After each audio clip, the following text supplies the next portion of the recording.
Let us now learn about parotid gland. Parotid gland lies in front and below the ear. It is largest of the three pairs of the salivary glands. There are three main salivary glands: submandibular gland, sublingual gland, and parotid gland. Out of these three salivary glands, parotid gland is the largest salivary gland. Parotid gland weighs about 25 grams. It is located in retromandibular fossa or parotid bed. Retromandibular fossa is a pyramidal shaped fossa. It is also called parotid bed. Let us now see the boundaries of the parotid bed. Anteriorly, ramus of the mandible with masseter and medial pterygoid. See, this is anterior side. Anteriorly, we have ramus of the mandible with masseter and medial pterygoid. See the ramus of the mandible. To the lateral side of the ramus of the mandible, masseter is attached. On the medial side of the ramus of the mandible, medial pterygoid is attached.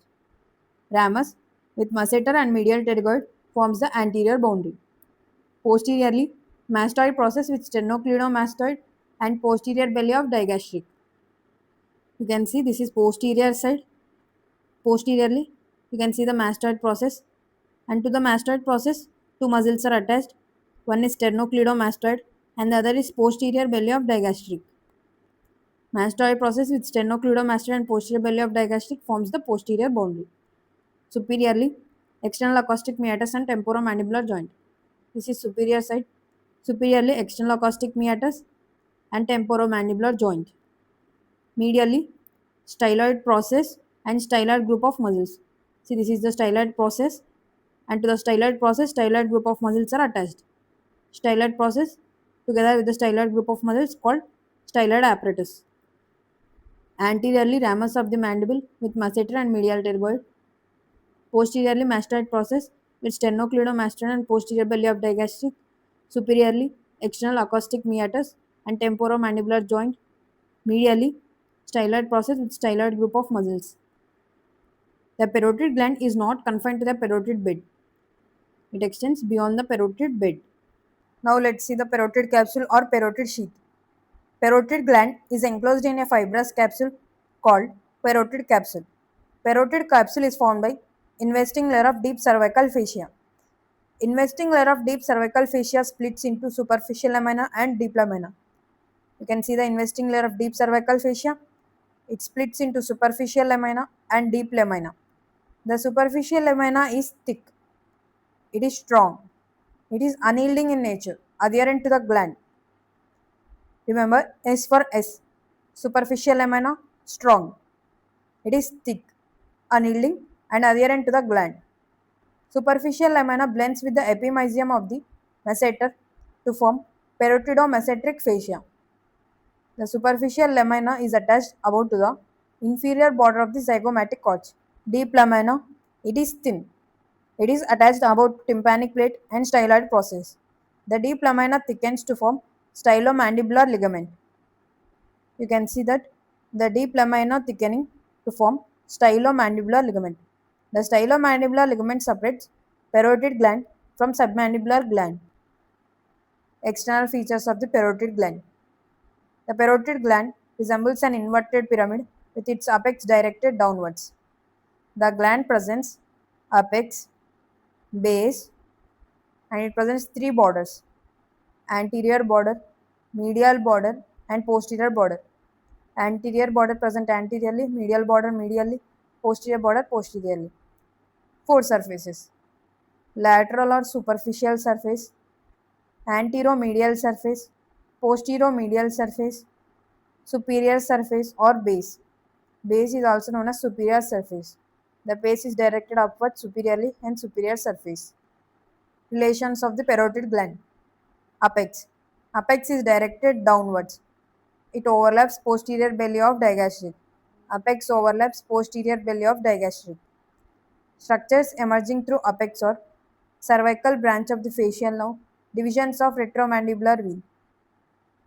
You can see the retromandibular vein, anterior division of the retromandibular vein, posterior division of the retromandibular vein, and cervical branch of the facial nerve. These two structures emerge through apex. Base or superior surface. See, this is the base. It is concave. It forms upper end. It is related to external acoustic meatus and posterior aspect of the temporomandibular joint. You can see it is concave. It forms the upper end. It is related to external acoustic meatus and posterior aspect of the temporomandibular joint. Structures emerging through base are superficial temporal vessels and auriculotemporal nerve. You can see the superficial temporal vessels and auriculotemporal nerve emerging through base. Superficial temporal artery is a branch of external carotid artery. Auriculotemporal nerve is a branch of mandibular nerve. Surfaces of the parotid gland, four surfaces: superficial or lateral surface, anteromedial surface, posteromedial surface, superior surface or base. We have already learnt about superior surface. Now let's see the superficial surface or lateral surface. Superficial or lateral surface, it is largest of the four surfaces. It is covered from superficial to deep with skin. Superficial fascia. Superficial fascia contains anterior branches of the greater auricular nerve, platysma, superficial parotid lymph nodes or preauricular lymph nodes, superficial lamina of the parotid capsule, deep parotid lymph nodes. You can see the first one is skin. Deep to the skin we have superficial fascia. Superficial fascia is containing anterior branches of the greater auricular nerve, platysma, superficial parotid lymph nodes. Superficial parotid lymph nodes are also known as preauricular lymph nodes. Next, deep to the superficial fascia, superficial lamina of the parotid capsule. The parotid capsule has superficial lamina and deep lamina. This is the superficial lamina and this is the deep lamina. So deep to the superficial fascia, we have superficial lamina of the parotid capsule. Deep to it, deep parotid lymph nodes.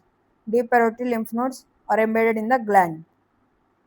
Anteromedial surface, it is deeply grooved by posterior border of the ramus of the mandible. It is related to posterior border of the ramus of the mandible, medial pterygoid, masseter, lateral aspect of the temporomandibular joint, emerging branches of facial nerve and maxillary artery. You can see the posterior border of the ramus of the mandible. To the ramus of the mandible, on the lateral side masseter is attached, on the medial side medial pterygoid is attached. So the anteromedial surface is related to posterior border of the ramus of the mandible, masseter, medial pterygoid, lateral aspect of the temporomandibular joint, and it is also related to emerging branches of facial nerve. So this is the facial nerve. Emerging branches of the facial nerve are related to the anteromedial surface and maxillary artery. Posteromedial surface. It is related to mastoid process with sternocleidomastoid and posterior belly of digastric, styloid process and styloid group of muscles. You can see this is the posteromedial surface related to mastoid process with sternocleidomastoid and posterior belly of digastric. Sternocleidomastoid and posterior belly of digastric muscle are attached to mastoid process. It is also related to styloid process with styloid group of muscles. Styloid process and styloid group of muscles separate the gland from internal carotid artery, internal jugular vein, and last four cranial nerves. Structures entering the gland through the posteromedial surface are facial nerve, external carotid artery. Facial nerve enters in the upper part of the posteromedial surface, external carotid artery in the lower part of the posteromedial surface. Borders of the parotid gland. Anterior border, it separates anteromedial surface from superficial surface. Medial border, it separates anteromedial surface from posteromedial surface. Posterior border separates posteromedial surface from superficial surface. Anterior border, various structures emerging through anterior border are temporal branch of facial nerve, zygomatic branch of facial nerve, transverse facial vessels, upper buccal branch, parotid duct, lower buccal branch, marginal mandibular branch of the facial nerve. You can see here temporal branch of the facial nerve, zygomatic branch of the facial nerve, transverse facial vessels, upper buccal branch, parotid duct, lower buccal branch, marginal mandibular branch. Above the parotid duct, upper buccal branch, below the parotid duct, lower buccal branch. All the facial nerve branches emerge through anterior border except cervical branch of the facial nerve. Cervical branch of the facial nerve emerges through the apex. Posterior border. The structures emerging through posterior border of the gland are posterior auricular vessels, posterior auricular branch of the facial nerve. Medial border. Medial border is related to lateral wall of the pharynx. Let us now revise the relations of the parotid gland. Apex. Structures emerging through apex or anterior and posterior divisions of the retromandibular vein and cervical branch of the facial nerve. Base or superior surface. Structures emerging through base or superficial temporal vessels, auriculotemporal nerve. Next, borders. Anterior border, posterior border, medial border. Anterior border.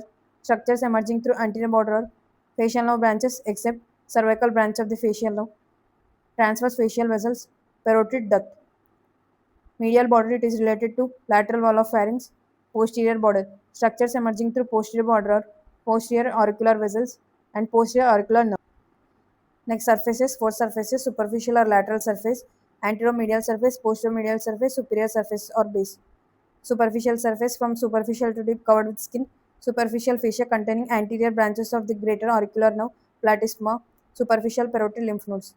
And next to it, superficial lamina of the parotid capsule, deep to it, deep parotid lymph nodes embedded in the gland. Anteromedial surface, it is related to posterior border of the ramus of the mandible, masseter, medial pterygoid, lateral aspect of the temporomandibular joint, emerging branches of the facial nerve, and emerging maxillary artery. Posteromedial surface, it is related to mastoid process with sternocleidomastoid, posterior belly of digastric, styloid process and styloid group of muscles. Structures entering the gland through posteromedial surface or facial nerve in its upper part, external carotid artery in the lower part. Facial nerve in the upper part of the surface, external carotid artery in the lower part of the surface. Stellar process and stellar group of muscles separate the gland from internal carotid artery, internal jugular vein, last four cranial nerves. Structures within the parotid gland. Three main structures within the parotid gland, from superficial to deep or facial nerve, retromandibular vein, external carotid artery. Facial nerve and its branches, retromandibular vein, and external carotid artery.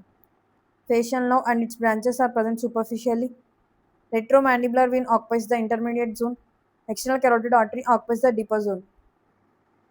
Facial nerve. Facial nerve is the most superficial structure. It enters the gland through upper part of the posterior-medial surface and divides into terminal branches. You can see the facial nerve is entering the gland through upper part of the posterior-medial surface and it is dividing into terminal branches. Branches of the facial nerve emerge through anterior border and through apex of the gland. All the branches of the facial nerve except the cervical branch of the facial nerve emerge through anterior border. Only the cervical branch of the facial nerve emerges through the apex of the gland. Retromandibular vein. It occupies the intermediate zone. It is formed by the union of superficial temporal vein and maxillary vein. Retromandibular vein in the lower part of the gland divides into anterior division and posterior division. Anterior and posterior divisions of the retromandibular vein emerge through apex of the gland. External carotid artery. It occupies the deep zone of the gland. It enters the gland through lower part of the posterior medial surface. You can see the external carotid artery is entering the gland through lower part of the posterior medial surface. External carotid artery divides into superficial temporal artery and maxillary artery within the gland. Transverse facial artery is a branch of superficial temporal artery. Transverse facial artery emerges through anterior border of the gland. While discussing the various structures emerging through anterior border also, we have discussed the transverse facial vessels, surgical lobes of the parotid gland, and pars facio-venous plane. The parotid gland has two lobes, large superficial lobe, small deep lobe, connected with each other through isthmus. You can see here the parotid gland, it is having two lobes, superficial lobe, deep lobe. The superficial lobe is large and the deep lobe is small. Both the lobes are connected with each other through isthmus. Hence, the parotid gland appears H-shaped in coronal sections. Branches of the facial nerve passes forwards through isthmus. Now let's see the pars facio-venous plane. It is the plane between superficial and deep lobes of the parotid gland, in which branches of the facial nerve and retromandibular vein lie. This is the plane between the superficial and deep lobe of the parotid gland, in which the branches of the facial nerve and retromandibular vein lie. Facial nerve branches, venous, retromandibular vein. This plane helps the surgeons to remove the parotid tumor without damaging the nerve. Vascular supply. The arterial supply of the parotid gland is by external carotid artery and its branches that rise within the gland. The veins drain into retromandibular vein and external jugular vein. Lymphatic drainage. The lymphatics from the parotid gland first goes to parotid lymph nodes, superficial and deep parotid lymph nodes. From there, they drain into deep cervical lymph nodes. Superficial parotid lymph nodes are present in superficial fascia. Deep parotid lymph nodes are embedded within the gland. Nerve supply of the parotid gland. It is supplied by parasympathetic supply, sympathetic supply, and sensory supply. Parasympathetic supply. The fibers of parasympathetic supply are secretomotor fibers. Preganglionic fibers of the parasympathetic supply arise from inferior salivatory nucleus, and then they successively pass through ninth cranial nerve, tympanic branch of the glossopharyngeal nerve, lesser petrosal nerve, and relay in the otic ganglion. And the postganglionic fibers arise from cells within the otic ganglion and pass through auriculotemporal nerve, supply the parotid gland. Preganglionic fibers arise from inferior salivatory nucleus. Inferior salivatory nucleus is present within the medulla. The fibers from inferior salivatory nucleus pass successively through glossopharyngeal nerve, ninth cranial nerve, tympanic branch of the glossopharyngeal nerve, tympanic plexus, lesser petrosal nerve, and relay in the otic ganglion. The postganglionic fibers arise from the otic ganglion and they pass through auriculotemporal nerve and supply the parotid gland. The stimulation of parasympathetic supply produces watery secretions. Sympathetic supply. The fibers of sympathetic supply are vasomotor fibers. Preganglionic fibers arise from lateral horn of the T1 spinal segment. Postganglionic fibers are derived from sympathetic plexus around external carotid artery from the superior cervical ganglion. Postganglionic fibers are derived from sympathetic plexus around external carotid artery from the superior cervical ganglion. The stimulation of sympathetic supply produces thick sticky secretions. Sensory supply. It is through auriculotemporal nerve and great auricular nerve. C2 and C3 fibers. The C2 fibers are sensory to parotid capsule. Let us now revise parotid gland. Location. It lies in retromandibular fossa or parotid bed. Boundaries of parotid bed. Anteriorly ramus of the mandible with masseter and medial pterygoid. Posteriorly mastoid process with sternocleidomastoid and posterior belly of digastric. Superiorly external acoustic meatus and temporomandibular joint. Medially styloid process and styloid group of muscles. External features. It presents apex, base, three borders, anterior, posterior and medial borders, and four surfaces. Superficial or lateral surface, anteromedial surface, posteromedial surface, superior surface or base. Relations. We have already revised the relations. Next, structures within the parotid gland. Three main structures: one nerve, one artery, one vein. Facial nerve and its branches. External carotid artery, retromandibular vein. Facial nerve is the superficial, retromandibular vein intermediate zone. External carotid artery occupies the deep zone. Arterial supply is from external carotid artery and the branches that arise from the external carotid artery within the gland. Venous drainage. The veins drain into retromandibular vein and external jugular vein. Lymphatic drainage. The lymph from the parotid gland first drains into parotid lymph nodes and from the parotid lymph nodes into upper deep cervical lymph nodes. Nerve supply. It has parasympathetic supply, sympathetic supply, and sensory supply. Parasympathetic supply is through auriculotemporal nerve. Sympathetic supply. It is derived from sympathetic plexus around external carotid artery from the superior cervical ganglion. Sensory supply. It is through auriculotemporal nerve and great auricular nerve. Great auricular nerve C2, C3 fibers. The C2 fibers provide sensory supply to the parotid fascia.